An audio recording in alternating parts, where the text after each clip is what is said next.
reprise du débat. Resuming debate, the honourable member for Partisan Muskoka. Mr. Speaker, with great power comes great responsibility. Many will recognize this expression from the wise words of advice Uncle Ben gave to a young Peter Parker in relation to his alter ego, Spider-Man. And while this proverb has certainly been popularized again in the modern era by Spider-Man comics, its meaning is found throughout human history, such as the tale of the sword hanging by a single hair over the head of Damocles while King Dionysus permitted him to experience being king for a day. Not only a powerful mantra for everyday living, it's fitting for the situation we find ourselves in here in the House of Commons today, and the motion that we've been debating for the past several days. What an immense privilege and responsibility it is to sit in this place, to be sent here by your neighbors to our nation's capitals, to be their voice in the halls of power. This Westminster system is unlike any other form of government. This is the House of Commons, where the common citizen is chosen by other common citizens to be sent here to represent them. The government of the day, the Prime Minister, the Privy Council, ministers, deputy ministers, assistant deputy ministers, thousands of bureaucrats. Canadians may well believe that they have power. But in the Westminster system, quite the opposite is true. Everyday citizens of Canada hold the power through the people they send to this House of the common people. You are the boss, and we in this place, we are your servants who sit in your chair for a very brief moment in the long arc of history. This is parliamentary supremacy, a term that is not often used outside of academia, but what does it mean? Why does parliamentary supremacy matter to the marine mechanic in Point of Barrel, or the cranberry farmer in Bala, or the server in South River? Well, Mr. Speaker, it matters to them because it means that they hold the power, and that collectively the members in this place who represent them are far more powerful than any cabinet minister or even a prime minister. We are the people's voice, and the people's voice is supreme.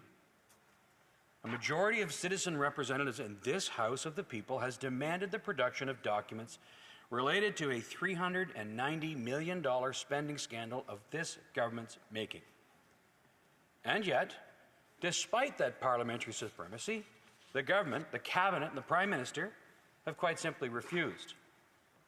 Speaker, this is not even the first time this Liberal government has ignored an order from the people's representatives to produce documents. Canadians may well remember the Winnipeg lab document scandal.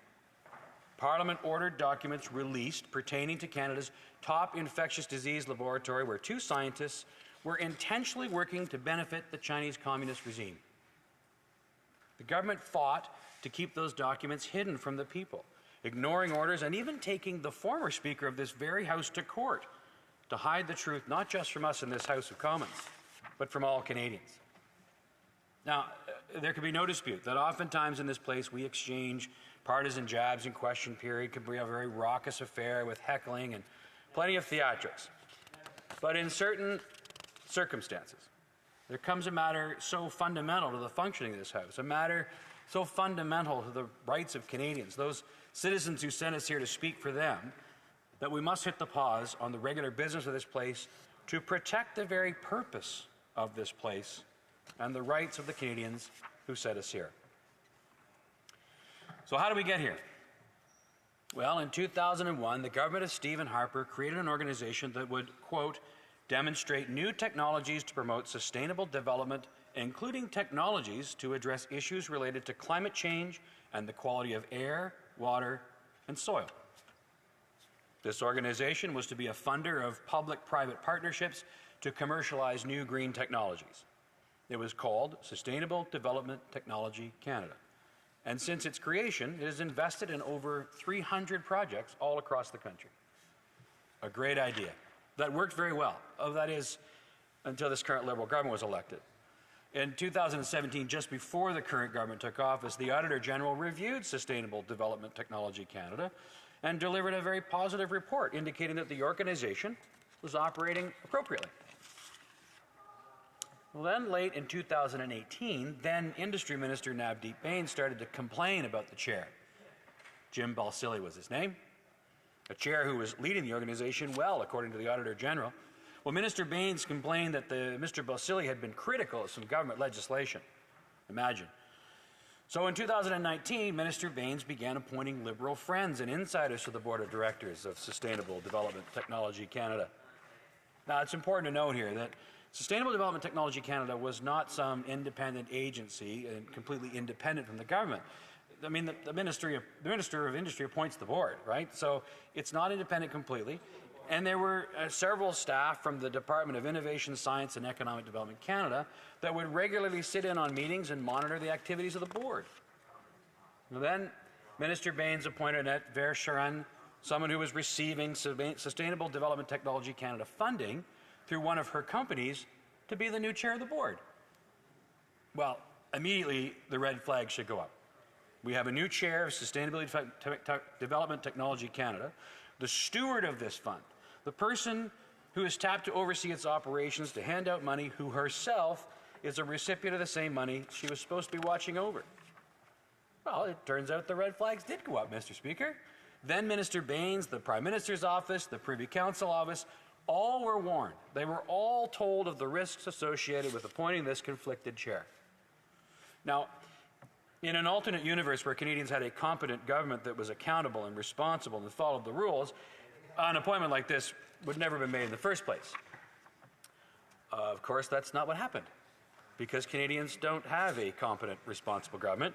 We have a scandal-plagued, incompetent Liberal government that has proven time and time again that every issue they tackle, they make it worse, and that the interests of their well-connected friends and supporters, or the interests of those close to them, always come before the interests of Canadians. We saw it in the WE scandal, WE Charity. Friends of the Liberal Party were quietly and quickly awarded a government contract worth $40 million. Well, quietly until the member from Carleton found out and started digging.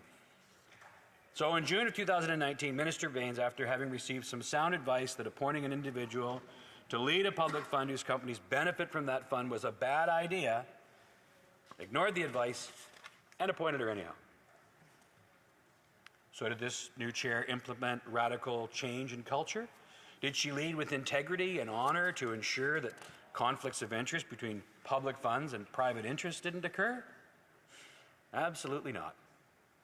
In fact, the new Liberal board chair went on to create a corporate environment where conflicts of interest were not just merely tolerated, they're actually facilitated.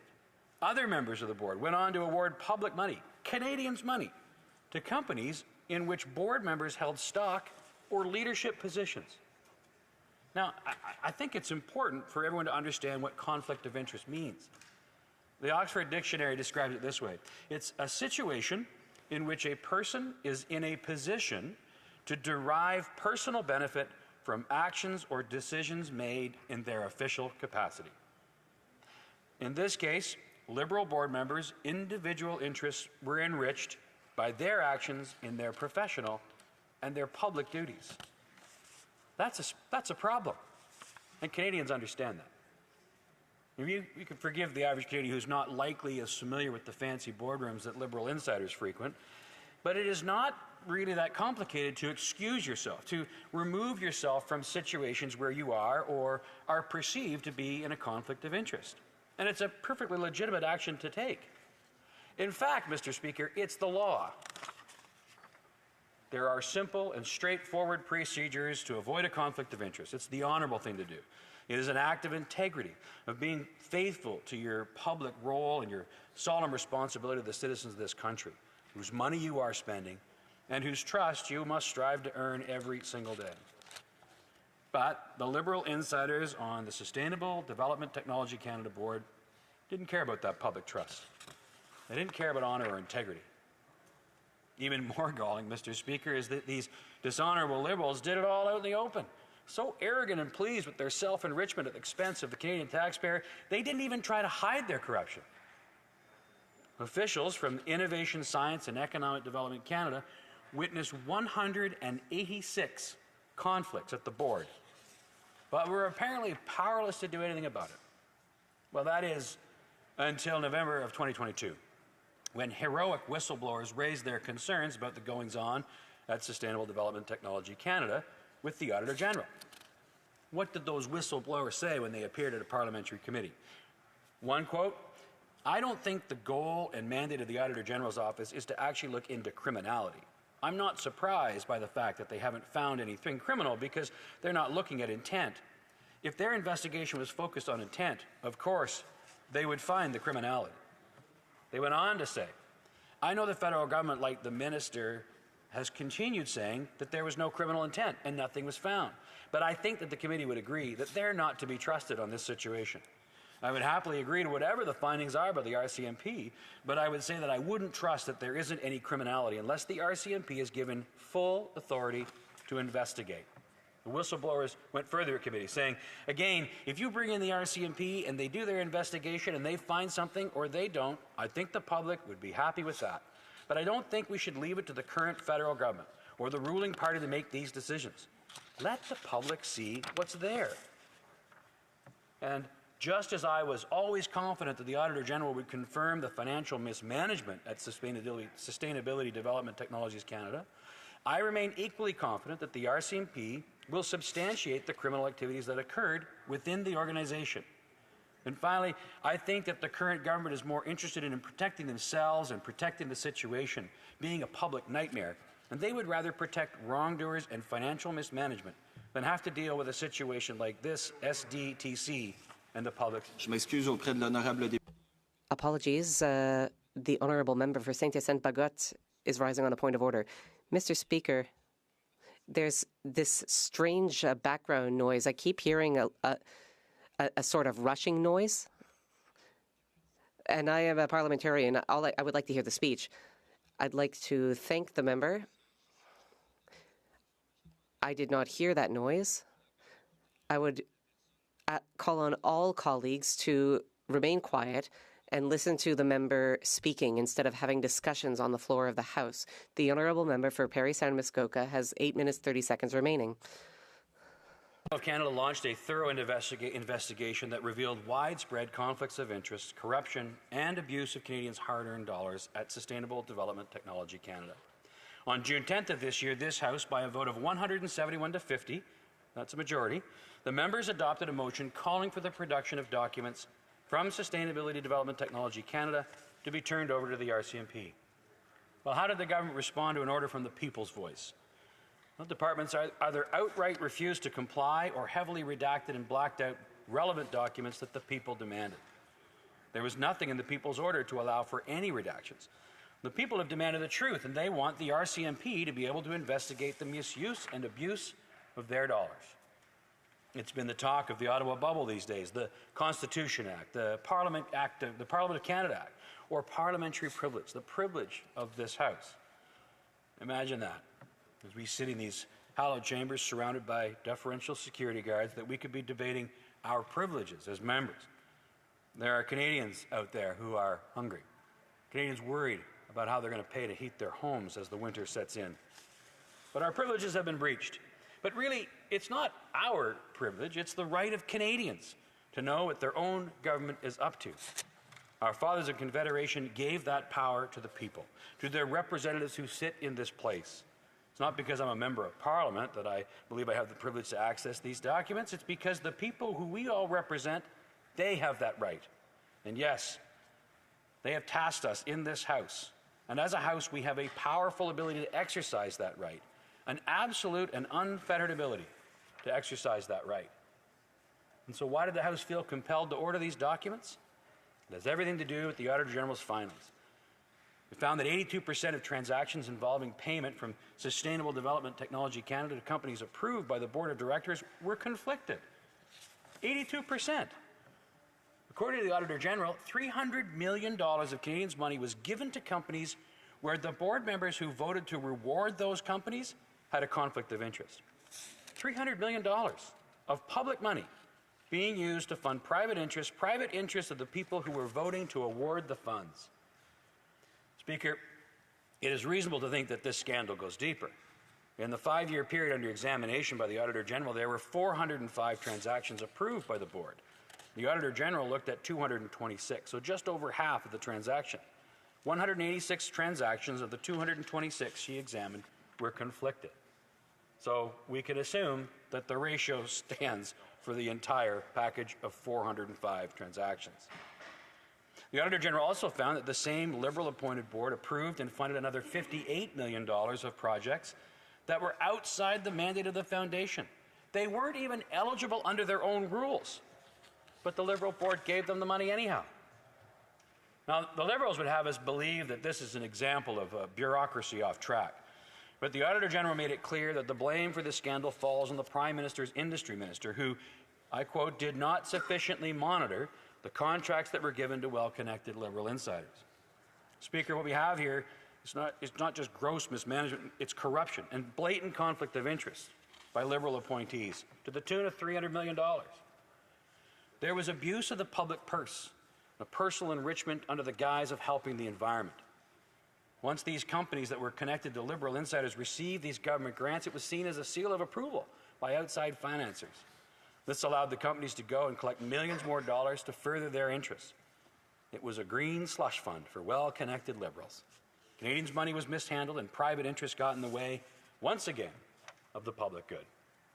It would be reasonable to conclude that we are debating yet another Liberal spending scandal. Reasonable because there have been so many Liberal spending scandals. It's tough to keep up.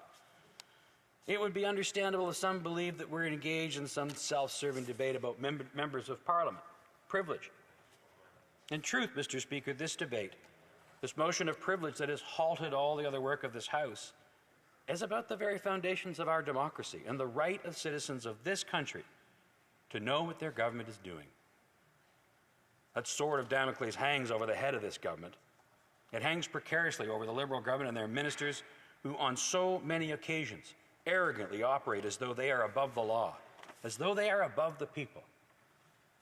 While Conservatives will never relent in exposing the corruption of this government, and we will never relent in our solemn duty to be the voice of the people in this House, their House, where we defend their rights, and above the rights of Liberal insiders, and above the rights of Liberal cabinet ministers, and most certainly above the rights of a Liberal Prime Minister. The citizens of Canada, through this, their House of Commons, the people have demanded the truth. All of it. It's time for this government to hand it over. Thank you, Mr. Speaker. Questions and comments. The Honourable Parliamentary Secretary to the Government House Leader. Mr. Speaker, let me read verbatim a couple very important quotes. The first one's from the RCMP, signed by the Commissioner. And I quote, "There is significant risk that the motion could be interpreted as a circumvention of normal investigative processes and charter protections." Let's talk about the Charter of Rights and the Conservative motion, Mr. Speaker. The next quote from the former law clerk, again, independent individual, Mr. Speaker. And I really ask the member to listen to this part. "It is an abuse of its powers." I'm going to repeat that again. "It is an abuse of its powers for the House to use its power to demand and get documents from the government in order to transfer them to a third party, RCMP, that wouldn't otherwise receive them, or to compel the government to give documents to the third party." The Conservative game that we're playing right now says, let's get this information directly to the RCMP. The RCMP, the Auditor General, former law clerk, former Deputy Commissioner, who are the advisors of the Conservative Party today? L'honorable député de Paris-Centre-Muskoka. The Honourable Member for Paris-Centre-Muskoka. The answer to that member's question is quite simple. The people of Canada are our advisors. This Parliament is supreme, based on them sending us here. A majority of people in this, members in this House, have demanded these documents. Hand them over. Questions and comments. The Honourable Member for Saint-Hyacinthe-Bagotte. Thank you, Mr. Speaker. Now, we all agree that we have the right to those documents, and we all agree, it goes without saying, that parliamentary privilege was breached. But there's an important question in substance. So I want to make sure I understand. Here's my question to my colleague. Now, there is suspected or confirmed misdeed. So does the colleague disagree, though, with the subsidies which help businesses with the green transition? I do want to understand the Conservatives' stance on that. As I said in my earlier comments, I think that the concept behind this Sustainable Development Technology Canada Fund was good. It made sense. In fact, it was a very wise and competent Prime Minister that put it in place, Stephen Harper. So I don't disagree with that. What I disagree with is liberal corruption and insiders enriching themselves over the benefit of Canadians as a whole. Questions and comments. The Honourable Member for Edmonton-Griesbach. Thank you, Mr. Speaker. My colleague for his speech. Part of what we've heard in the last many days on this issue in particular is this idea that these are liberal insiders. This is a liberal conservative insider, as a matter of fact. Mr. Speaker, we pointed out many, many times that she, Ms. Verturen, the former chair of SDTC, has donated to both the Liberals and Conservatives during her nearly entire stint as chair of SDTC, pushing money back to her own company, pushing back money to Conservative campaigns, pushing back money to the Conservative Party. Can the member promise Canadians that should the Conservatives form a government that they won't allow Ms. Verturen back into this place? And will they ban donations from her to their party? The Honourable Member. Thank you, Mr. Speaker. What I can assure the member opposite is that yes, we would, as a Conservative government, which the country is so desperate for, we will make sure that liberal corruption, liberal conflicts of interest will be a thing of the past. We'll clean up this mess. We'll fix the budget. We'll clean up the fiscal mess here in Ottawa, and we will get this country moving again. Questions and comments. The Honourable Member for Kelowna Lake Country. And to my honourable colleague, I'm wondering if he can speak a little bit to how incredibly egregious this is, where you've got 186 conflicts of interest that the Auditor General had determined in her audit, totaling hundreds of millions of dollars. And in fact, the audit did not even go through all of the contracts. It was just over half of the contracts.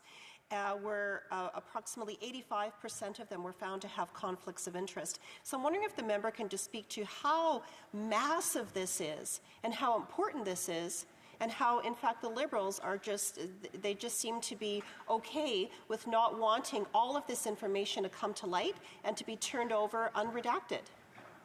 L'honorable député de Paris-Centre-Muskoka. I want to thank my colleague for the question. She describes it quite accurately. It is massive. But Mr. Speaker, I come from a lifetime of municipal politics, and of course in municipal law, municipal government, a conflict of interest is an incredibly serious thing. You can be removed from office for a conflict of interest. And you can be removed from office for a conflict of interest because representing the people is a sacred trust. And any single conflict of interest is a breach of that trust. It is a betrayal of the people who you represent, who you serve. And to imagine hundreds of conflicts of interest and a minister who appoints somebody to chair the board who was actually warned, don't do this, they are in conflict. He didn't care. He broke that sacred trust. Questions et commentaires, l'honorable. Questions and comments. The Honourable Parliamentary Secretary. Did you know the greatest defender of Stephen Harper was actually the current leader of the Conservative Party? Stephen Harper is the only Prime Minister in Canadian history that was held in contempt of Parliament. Is there any wonder why the Conservative leader does not have a problem in terms of listening to what it is that the independent RCMP are saying? The independent Auditor General of Canada, the former Deputy Clerk of the House of Commons, or the Parliament, Mr. Speaker? Is there any reason why Canadians should believe that the Conservatives are doing anything more than just a political game, a gimmick, at a great expense, because they don't have any problems walking over the charter rights of individuals, Mr. Speaker. And that is the bottom line. This is more politics for the Conservatives than it is concerns for Canadians. And I say shame to the Conservative Party of Canada. The Honourable Member for Parry Sound Muskoka. Well, as entertaining as the rantings of that member are, I must say that, you know, he stands in his house every single day and defends a Prime Minister that's twice been convicted of breaking ethics laws. That's right. I don't know how he can stand there with a straight face and continue to defend a corrupt government. Where scandal after scandal after scandal, whether it's a spending scandal, whether it's an ethics scandal, this government thinks that they are above the law. They think they're above the supremacy of this Parliament. This Parliament said, hand over the papers, hand over the documents. And he thinks he knows better. And so he's going to try to lecture us and defend a corrupt Prime Minister who's been twice convicted of ethics scandals. That's the shame. The honourable member from Edmonton-Griesbach. Thank you very much, Mr. Speaker. And for those who are tuning into this debate, it's very clear to see that between the extreme issues present to the current Liberal government, the serious mismanagement of funds in SDTC, or whether it's at the historic contempt case of the former Conservative government, these parties are consistently abusing Canadians. They're abusing Canadians' ability to get things done in this House. They're abusing Canadians' tax dollars. And when it becomes convenient for them to call out each other's mismanagement, it becomes then politically convenient for them in this place. It shouldn't have to be that way, Mr. Speaker. New Democrats always believe in financial accountability and financial transparency. That's why we voted in favor of this motion. But we can't help but point out the direct hypocrisy between the two parties that we've just witnessed in this debate and their complete lack of memory when it comes to their own mismanagement. Does the member agree that a serious debate on this issue should require reflection of one's own actions, in particular the issues that were present, not just to this government, but that of Mr. Harper's? The honourable member from Partisan-Muskoka. Mr. Speaker, it's comical. It's hard to take that member seriously. He has voted consistently for 4 years to support this corrupt government. He'll stand in here and tell them, oh, they're horrible, they're this, they're bad. His leaders stood up and ripped up their agreement. The marriage is over. Oh, my goodness, because they're so corrupt, they're so bad, they're so evil. And they still vote every single time in here to support them and continue their corruption. I can't take you seriously.